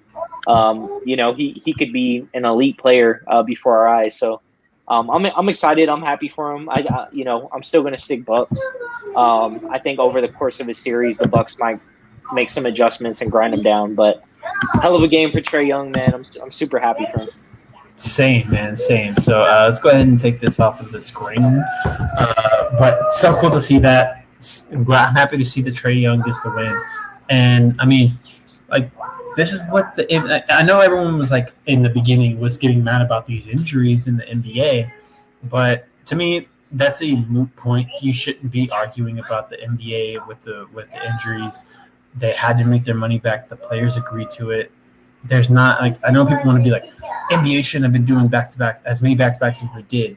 Okay, but the NBA also the NBA Players Association also agreed to it. Like they understood what this was, and there are plenty of players that didn't get hurt. And then we can't just stop and stop the whole league because LeBron got hurt. We can't stop the whole league because Kawhi got hurt in the playoffs. It is what it is. Injuries happen. Right. So I don't like arguing about that.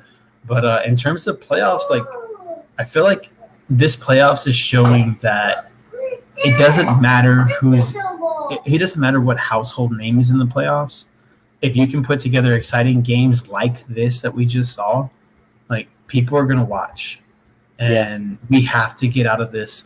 If LeBron's not there, if KD's not there, I don't want to watch it mentality, especially in like media. We're not media. I'm talking about in media. They have to stop doing that because that hurts the game, man. Like that hurts viewership because you're saying, like, if I hear Stephen A. Smith say, I would rather spend my finals in Atlanta instead of Milwaukee. Like, how is that sports related? Yeah, that's not relevant. Like, I don't give a shit where you want to spend your little vacation at. Like, I want to have a personal problem. Yeah, I want to watch the best basketball. If the best basketball is Phoenix versus LA, Phoenix versus Milwaukee, then that's the damn match, the damn games, the series I want to see. I don't want to see LA versus Atlanta because they're bigger markets. I don't give two shits about your market. Like, give me the best games. And to me, at the moment, the two most exciting teams are Phoenix and Atlanta, it looks like. Right. Yeah, man. I would love that. I would love that in the finals. Like I said, I think the Suns are going to win it overall. They just seem to be firing on all cylinders. Yeah. But, dude, I can't wait, man. I can't wait to this finals because it just feels like we're going to get a new champion, whoever it is. The only person that's kind of in this that has a championship already is, I guess, Kawhi, but he's injured. You know what I mean? So I'm just happy we're going to see someone new win, whether it be Giannis, whether it be Trey, whether it be Devin Booker and CP3. It's going to be a hell of a finish, man. Yeah, absolutely. Great NBA playoffs. Let's keep it going because don't forget, we got Game 3 of the Clippers and Suns. But can we talk about last night's game, man? Can we talk about that game? I've never been more infuriated with replay in an NBA game than I was last night. There is no reason why 90 seconds of an NBA game should take over 30 minutes. That is ridiculous. The first one to me... Fans were booing in the arena. It's ridiculous. So the first one to me was the foul called on Devin Booker, right? And I'm gonna go off on a tangent on Patrick Beverley because I was thinking it earlier and I was like, I gotta say this on the regular podcast. My biggest thing, and I'm a UFC fan, my biggest thing about fighters is when you talk that shit and you go in there and you wrestle a guy for 5 rounds or 3 rounds. Your game doesn't allow you to talk trash like that. Right. It's kind of like know who you are, right? Like if you're a wrestler, you shouldn't be talking about how you're going to knock somebody out and smash on them. Like, no, you're going to wrestle them for 15 minutes, which is perfectly okay. But when you talk about it, like when you talk trash and then you go in there and wrestle for 3 rounds or 5 rounds, the crowd ain't going to like that. That looks stupid. That looks dumb. That's why I didn't like Kamaru Usman against when he fought Masvidal. But then in the next fight, he was talking all that shit to Masvidal and knocked him out in the 3rd round. So that's what we want to see. So Patrick Beverley is kind of the opposite, right? Patrick Beverley is a hard-nosed defensive player who gets in your face and he talks trash. And he's a gamer, right? That's at least what we knew him in Houston. He was a gamer. He didn't give a shit about fouls. Like he was gonna mess with you all game long. He was gonna see how far he could push you and all that stuff. So when you're complaining about a foul because you got grazed in the face, it's a foul, 100% it's a foul. But the only reason that they looked at that was because he was constantly complaining. And to me, like, you lose your edge when you're complaining. Like, Luka Doncic is a shit talker and all this stuff, but he complains a lot, so he's never gonna have that edge to me. But yeah, like, who didn't complain a lot when they were in the NBA? Let's look at like. think of like it kind of reminds me of like Ray Allen. Like, yeah, like he just went out there and played. He didn't complain about calls. Kevin Garnett too. Kevin Garnett was a shit talker and talked trash to you, and he wasn't like, if he got fouled, he wasn't going to complain to the ref about like, you need to look at this, you need to look at this. He kind of like that Spurs line of like Kawhi and Duncan as well. Yeah, like they're not like, Kawhi complains a little bit, but it's not on the level of like what we see. And with Patrick Beverley, like LeBron. But with Patrick Beverley, that's what I saw last night. Like, when you convince a referee and you're flopping around the floor like you got fucking, like, in my opinion, I'm pretty sure Devin Booker broke his nose last night with that headbutt. I think Patrick so, Beverley man. gave him. I think so. When you're flopping around more than Devin Booker did when you broke his nose, like, that's a problem. And it doesn't make you look tough. It makes you a smart NBA player, 100%. Like, you're a genius. That was a great basketball play. But I don't want to see you out there talking trash. I don't want to see you clapping and like getting in players' faces if you're also going to be the guy that rolls around on the floor. You know what I'm saying? Looking for the whistle. Yeah. Yeah. You're right. It's just what I think of with him, because when I think of Patrick Beverley, like, I think of hard-nosed defense, doesn't give no shit. Like I'm gonna foul you, but if they don't call it, what are you gonna do about it? Type stuff. That's the Patrick Beverley I like. I don't like this complain for the call guy. Yeah, man. The Clippers moving forward are gonna need a better floor general. Like what we talked about, like you earlier brought up about like Reggie Jackson is like, well, this guy's scoring right now, but can he do that consistently night in, night out? Mm-hmm. Also, you have Beverley, who's the opposite player, defensive only. So, and then you got Rondo, who's a veteran. So, like, the Clippers might want to think about getting, like, a younger point guard in there going forward to work with Ty Lue.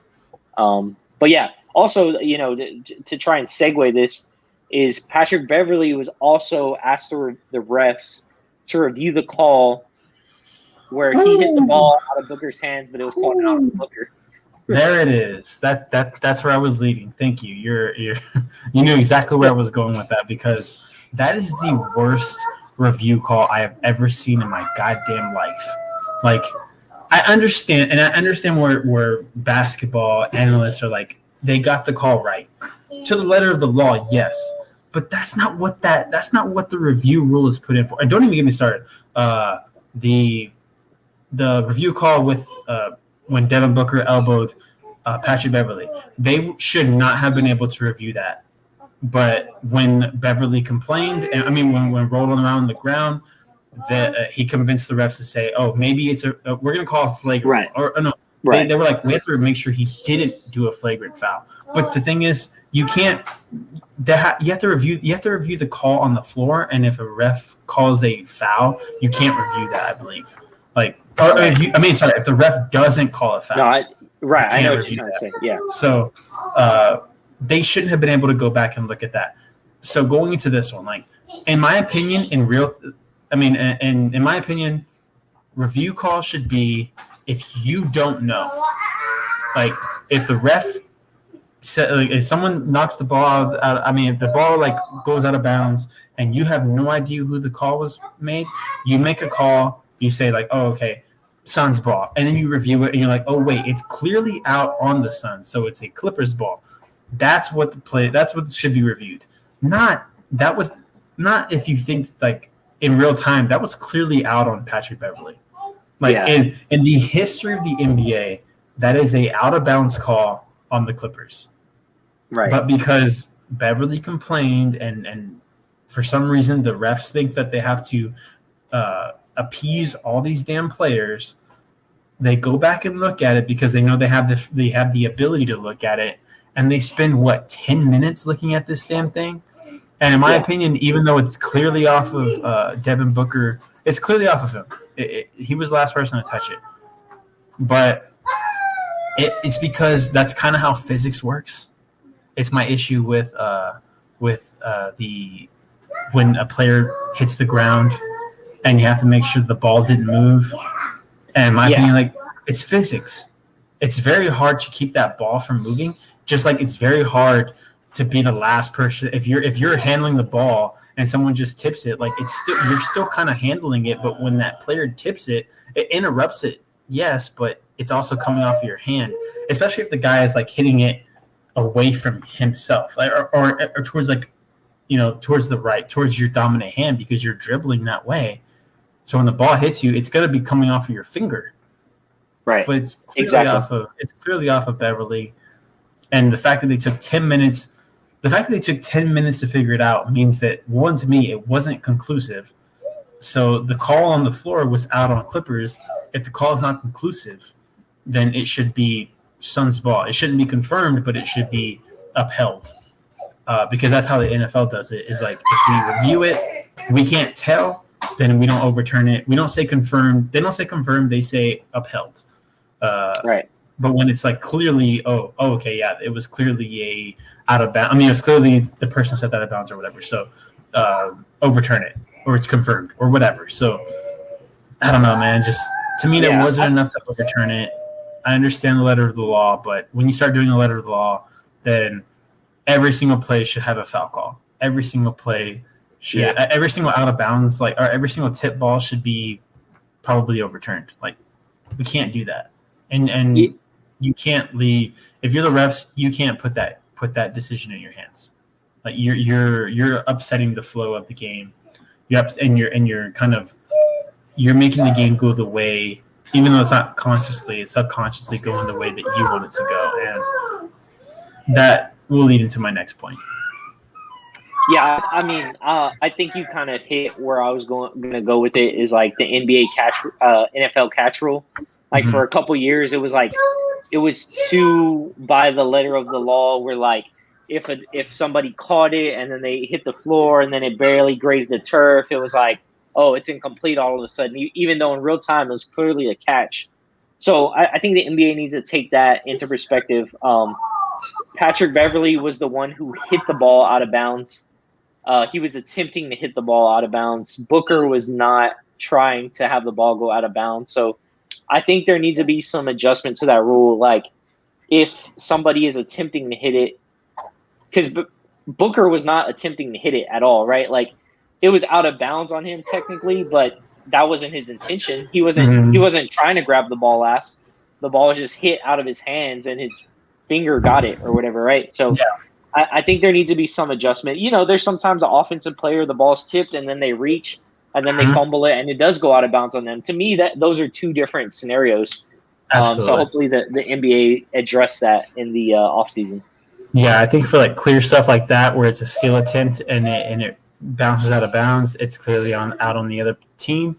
But like if someone fumbles the ball and there's a scramble, then that's the perfect time to use replay. Is it a scramble? It's a bunch of bodies, and you don't know what the last thing to happen was. Just think about like pickup ball. Like if we were playing pickup ball and like I'm dribbling and you hit it out of my hand, like it's going to be like my ball all over again, and we're just going to inbound it. You know what I'm saying? Am I going to say, no, man, it rolled off of your finger? Yeah, it grazed your finger. Yeah, like, get out of here, dude. Like, and I know people want to like, and like top NBA analysts are like arguing for it because they have a vested interest in it. It to me, it 100% hurt the game. And so let's get to my next point. There has to be some kind of time limit on these things. I think I heard. Yeah. I forgot who I heard talking about it, but it was like if interview has been implemented for this long, for so many years, and you still take however long at 30 minutes to get through 90 seconds of an NBA game, like, I think there should be a time limit on reviews. Like, you have 2 minutes to review it. That's it. 2 minutes to review it, and if you can't, if all the guys that are involved can't come to a consensus, not a conclusion, not the head judge or the head ref, making the decision. Like, no, if you can't come to a consensus within those 2 minutes, then the play is upheld, the call is upheld, and play on. Because even though I'm so happy that the Suns won, the fact that they had so much time to come up with that play because of the long ass review that was happening after the 3-point shot from Mikal Bridges, that long ass review, basically Monty Williams was given extra time to come up with that play. And who knows? He might have had that play originally, but you can clearly see in that play that the oop wasn't the original play.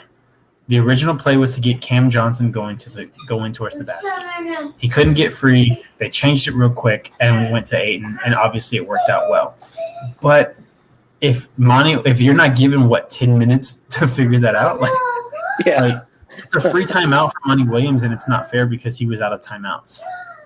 He should have been given the timeout. It should have just played on, and it should have started from there. I'm happy what happened, but at the same time, it's not fair. Because if that would have happened with the Clippers, I would have been pissed. Yeah. So I think this phrase is misused a lot of the times, but in my opinion, I hate it. It's the keep that same energy phrase. Yeah. And I think it's misused a lot. But in this term, I'm gonna keep that same energy.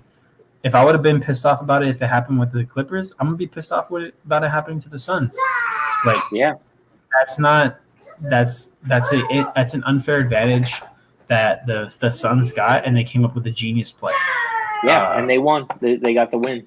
They got the win. And honestly, that's the only reason NBA analysts are not attacking that replay stuff. Right. That replay with the ball is because with the Patrick Beverley knocking the ball out, they're not attacking it because the Suns won. If the Suns would have lost on that play, oh, dude, it would have been all hell breaking.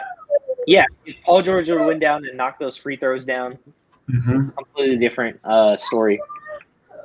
Yeah. So, I mean, hats off to the Suns. I think I even tweeted, I was like, the NBA needs to be like, if the first thing that happens tomorrow is not some kind of meeting to fix this, that's a problem. And it looks like everything went great with the game tonight because it didn't go 3 hours. Yeah. Last night's game went 3 hours. Shouldn't go 3 hours. 90 seconds shouldn't take a half hour. So, and now we're kind of seeing it with baseball. Did you see what happened with Scherzer? Yeah, dude. That was a fiasco, man. And the MLB, Rob Manfred, came out and basically said, that was embarrassing, but we're still happy with how it's going. You're not going to be happy with it's going when that happens in a playoff game. When you have man.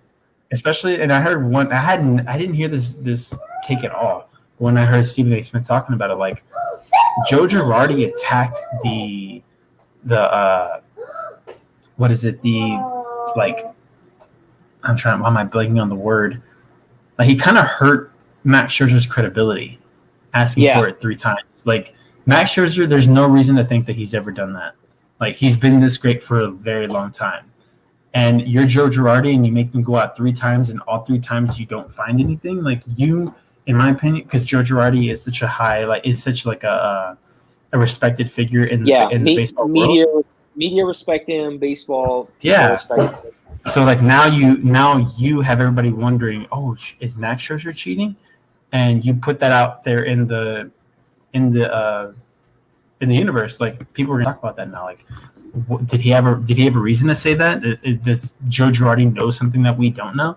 And you're hurting people, and that's the problem with these stoppages that you're allowing. Refs, umpires, officials shouldn't have autonomy over the game, and you're going to hurt. I just think that's going to be an issue if you allow this to keep happening. Yeah, maybe you check these pitchers once before the game, and maybe you have some sort of challenge where a manager could request a check at any time, but that's it. You can't have 3 separate stops to check these pitchers throwing off their rhythm. Same thing with the game last night, man. You can't check every single thing. You can't check every single out of bounds call. Like, what did you think? I think maybe like just how coaches have one challenge throughout the game. Maybe there should be a set number of times they can look at a call in the last 2 minutes, because in the last 2 minutes the refs are kind of given autonomy. Like, they're allowed to they can check everything. So if they really wanted to, for the last 2 minutes, they could check every single out of bounds play, but it'll just make the game last long. But last night's game was a debacle, man. Like, even the championship, like, I mean the game winning alley-oop, which was insane, man. Congrats to DeAndre Ayton and Jay Crowder for that fucking pass, man. Yeah, like, insane pass. But like, the fact that there was a huge debacle after that, like, oh, what happened? Ty Lue was doing everything in his power to not put in Batum, but the rules state that on a review, right. I mean, when a review happens, there's no timeout, so you can't switch out players. Like, and for some reason he kept wanting Reggie Jackson in instead of Batum, and it took fucking like 6 minutes to get the right personnel on the floor. Like, yeah, damn, man.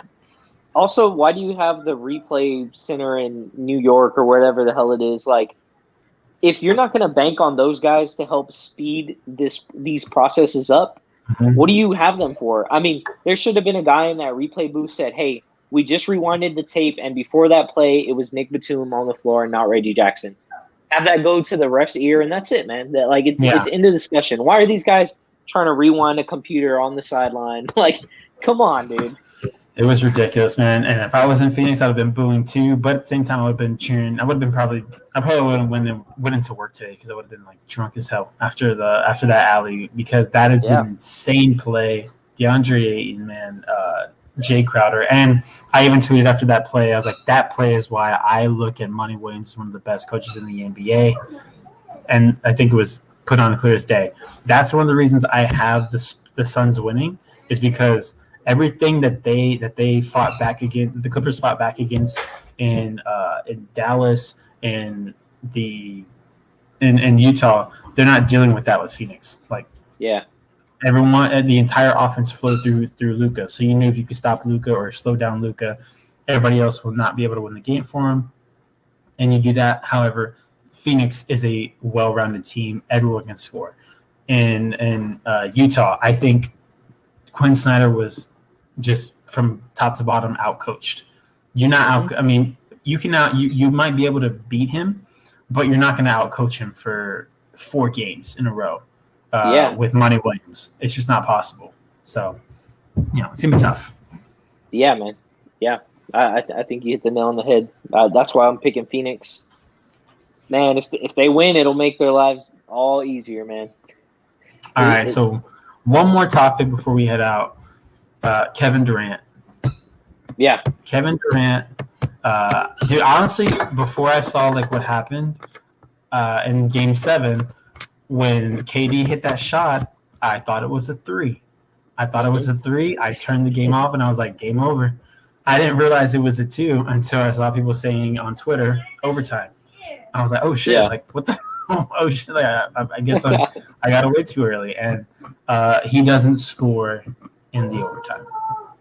Yeah. And he airballs the last airballed that game-winning shot. So here's my thing. When LeBron put up 2 points in the overtime against the Golden State Warriors, everybody said that LeBron shrunk. Yeah. But everyone says with this, KD was tired. His legs were gone. And I agree. KD's legs were gone. But LeBron's legs were also gone in that Golden State series. So do you think everyone is letting Kevin Durant off the hook? And do you think that they're unfairly putting him on the hook? Like, because I'm kind of in the middle. Like, I think KD was fucking exhausted. But because of that, I was also saying LeBron was also exhausted, man. Like, he was already pissed off. Shit happened, and it affected his game. And he's allowed that. You're allowed that as a player, to have a bad night. Or you have a great night, but have a bad overtime. Because guess what? You probably weren't planning to play those extra 5 minutes. Yeah.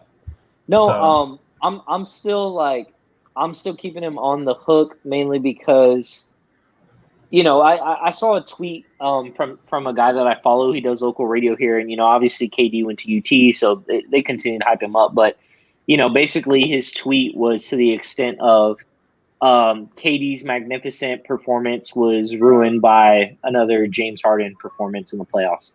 So initially I was like, whatever, James Harden aside, at the end of the day, KD, your best player, had the ball in his hands and he was exhausted, yes, but he was the one who had the ball in the last seconds and he airballed it.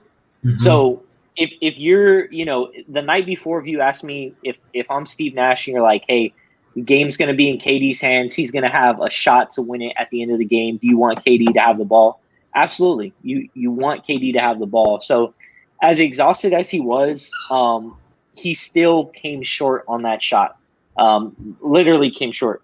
So for me, I like the shot. Everything was good about it. He just didn't convert it.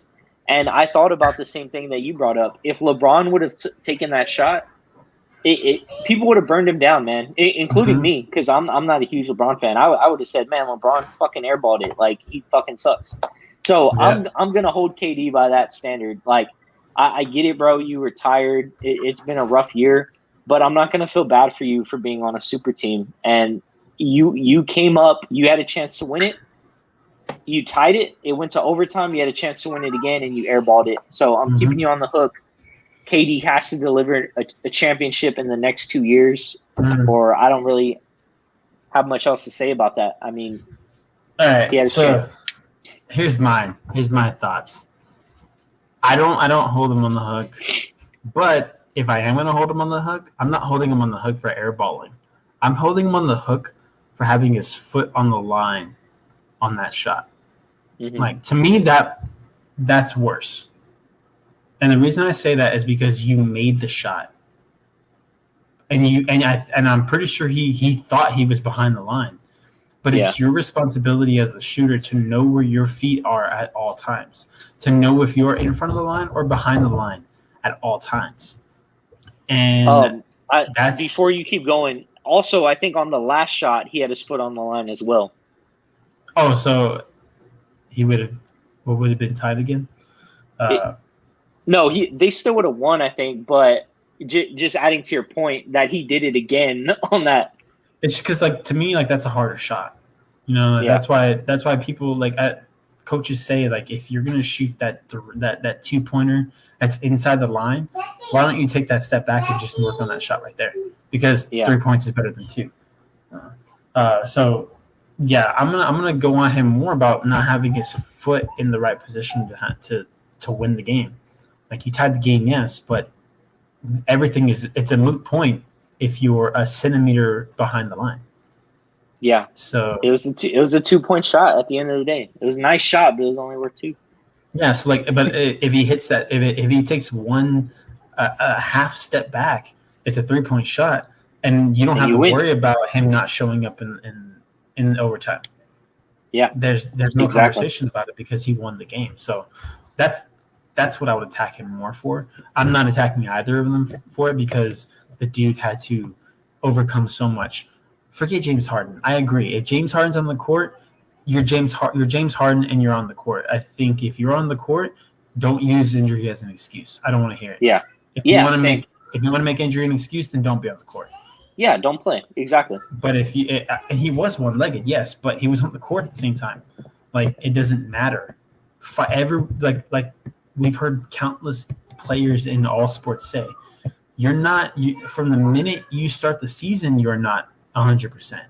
You're hurt.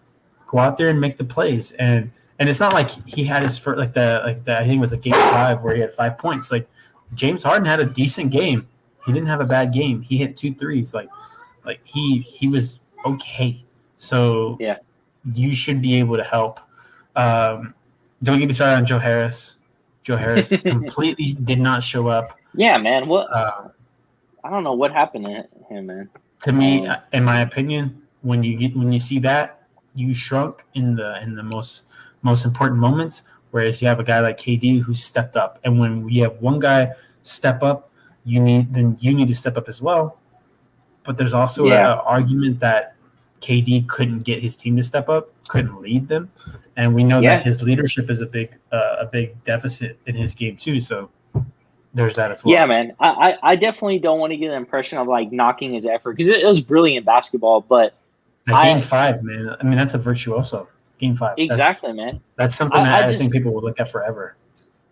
Even though I have that Longhorn bias, I still have to make sure I hold him accountable just like I would LeBron because they are the players who want to be the best. They put them on the same level.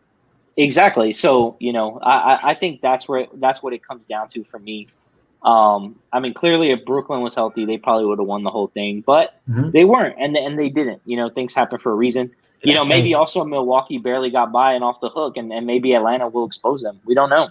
But that's why when we were picking our playoff predictions, that's why we said we don't think that the Nets were going to make it because they weren't healthy during the season. What did we see during the season that made us think they were going to be healthy in the postseason?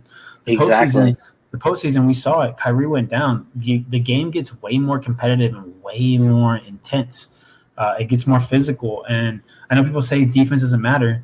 I mean, I don't know, man. I'm never going to be a person that says defense doesn't matter in the NBA because that's what everybody's – if you were actually analyzing the NBA and you said, I don't think the Nets are going to win because they don't play great defense. They play horrible defense, not great defense. They play horrible defense. That's why they're not going to win. And I had so many people tell me defense doesn't matter in the NBA. And it's like in the playoffs, it does. Yeah.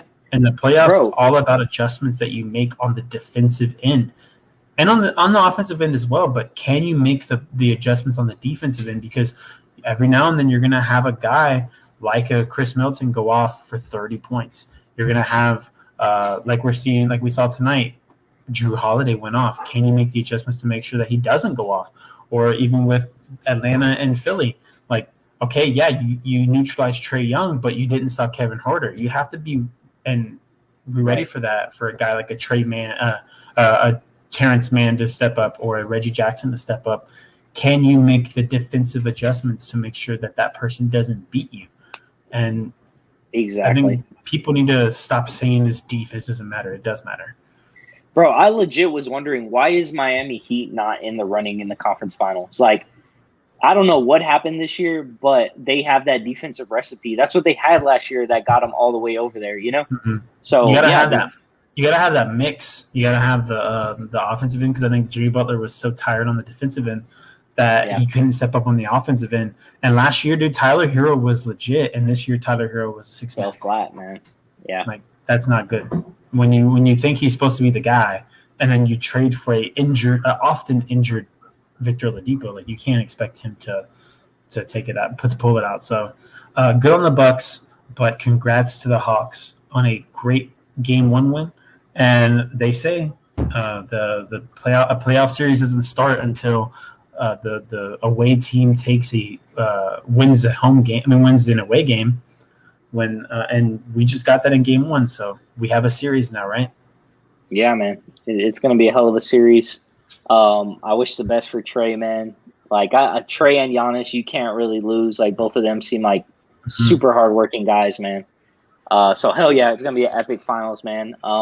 I guess the next time we have this podcast, the series will still be going on, but we'll be close. I have an idea. So there's a possibility that I believe either series could be over if it's a sweep. Right. So I think Game 4 for the Phoenix Suns is Saturday, and Game 4 for the Hawks and Bucks is Sunday. So there is a possibility we could have both series done, but I highly doubt it. I don't think there's going to be a sweep in this series, in either of these series. So yeah, we'll probably be in the mix of it. But thank you for joining us. Thank you for watching on the replay. If you're watching on the replay, please check back next week for more maybe NBA Finals preview, or most likely NBA Conference Finals review. And hopefully there's no bad games and there's no rants like we had this week. Or maybe there is because you guys might like that. But you can find me on Twitter at AlecMiller0423, where you can see me angrily tweeting about certain things. and all that good stuff. And go ahead and tell them where they can find you, man. Yeah, man. At PL Trinidad on Instagram is the best way to keep up with me. I'm also on Twitter at Black McLaren. I don't tweet much, but I do read a lot. Happy to get at you guys either way. If you're watching on the replay, drop us some comments, man. We want to know what you guys want to hear. We'll talk about anything, to be honest. So, any sports related topic, whether it be Houston, whether it be NBA on a more national level, we want to hear from you guys and adjust the show to your taste. So appreciate you guys once again. Absolutely. And don't forget to subscribe. If you're a fan of Rockets talk or basketball talk, give us a subscription and check us out every week, man. So we'll catch you guys next week for some NBA playoffs talk and maybe some NBA draft. We'll see. But I'm Alec. That's Paul. We'll catch you next week. Peace out, guys. Peace.